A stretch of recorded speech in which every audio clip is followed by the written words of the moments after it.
कहते हैं कि अगर किसी देश को दुनिया के सामने अपनी साख बनानी हो तो सबसे पहले उसे अपने आधिकारिक बयानों में गंभीरता दिखानी पड़ती है।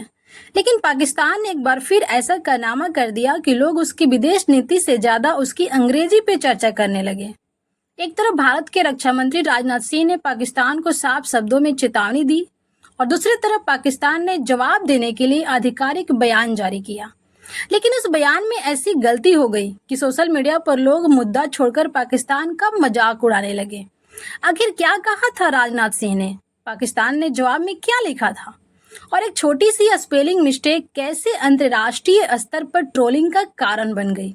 आज इसी पूरे मामले को विस्तार से समझेंगे, तो आइए शुरू करते हैं। दोस्तों, बात यह है कि कारगिल विजय दिवस के अवसर पर द्रास स्थित कारगिल वॉर मेमोरियल में रक्षा मंत्री राजनाथ सिंह ने पाकिस्तान को बेहद स्पष्ट संदेश दिया। उन्होंने कहा, अगर पाकिस्तान फिर भारत की संप्रभुता के खिलाफ कोई दुस्साहस करता है तो उसे ऐसा जवाब मिलेगा कि जिसकी उसने कल्पना भी नहीं की होगी।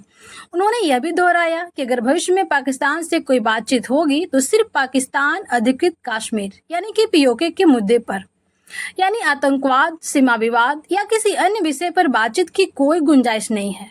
अपने भाषण में राजनाथ सिंह ने ऑपरेशन सिंदूर का भी उल्लेख किया। उन्होंने कहा कि भारत अब आतंकवाद को केवल सहने वाला देश नहीं बल्कि आतंकवाद के खिलाफ निर्णायक कार्रवाई करने वाला देश बन चुका है। उन्होंने कहा, जो भी भारत को आतंकवाद के जरिए डराने की कोशिश करेगा उसे उसी की भाषा में जवाब मिलेगा। यानी भारत का संदेश बिल्कुल साफ था, आतंकवाद और बातचीत दोनों साथ साथ नहीं चल सकते।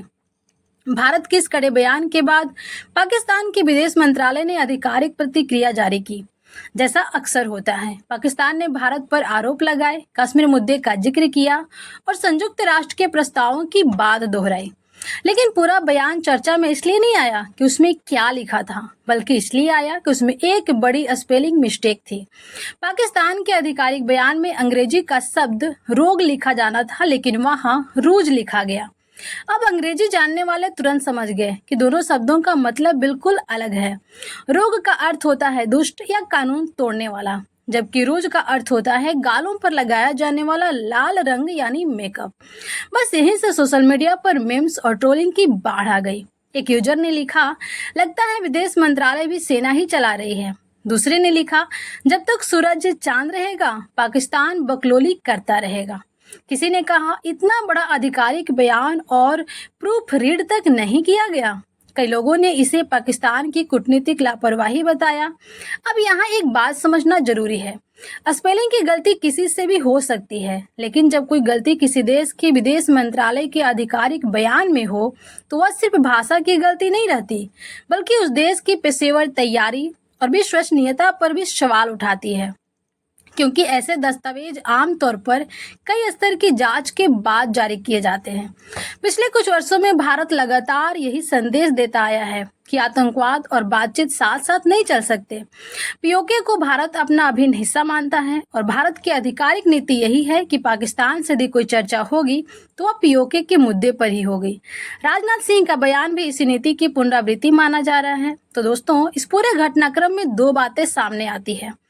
पहली, भारत ने एक बार फिर अपनी सुरक्षा नीति और पीओके पर अपना रुख स्पष्ट कर दिया है, और दूसरी, पाकिस्तान का आधिकारिक जवाब उसके राजनीतिक संदेश से ज्यादा उसकी स्पेलिंग की गलती के कारण चर्चा में आ गया। हालांकि किसी भी अंतर्राष्ट्रीय विवाद को केवल सोशल मीडिया ट्रोलिंग के नजरिए से नहीं देखना चाहिए। असली महत्व देशों की नीतियों, कूटनीतिक संवाद और आधिकारिक रुख का होता है। आपकी क्या राय है? क्या आधिकारिक बयानों में ऐसी छोटी सी गलती भी किसी देश की छवि को प्रभावित करती है, या फिर सोशल मीडिया इसे जरूरत से ज्यादा बड़ा मुद्दा बना देता है? अपनी राय कमेंट में जरूर लिखिएगा। अगर वीडियो पसंद आया हो तो लाइक कीजिएगा, दोस्तों के पास शेयर कीजिएगा, चैनल पर नए हो तो सब्सक्राइब करके बेल आइकॉन जरूर प्रेस कीजिएगा। तो मिलते हैं नेक्स्ट वीडियो में, तब तक के लिए जय हिंद, जय भारत।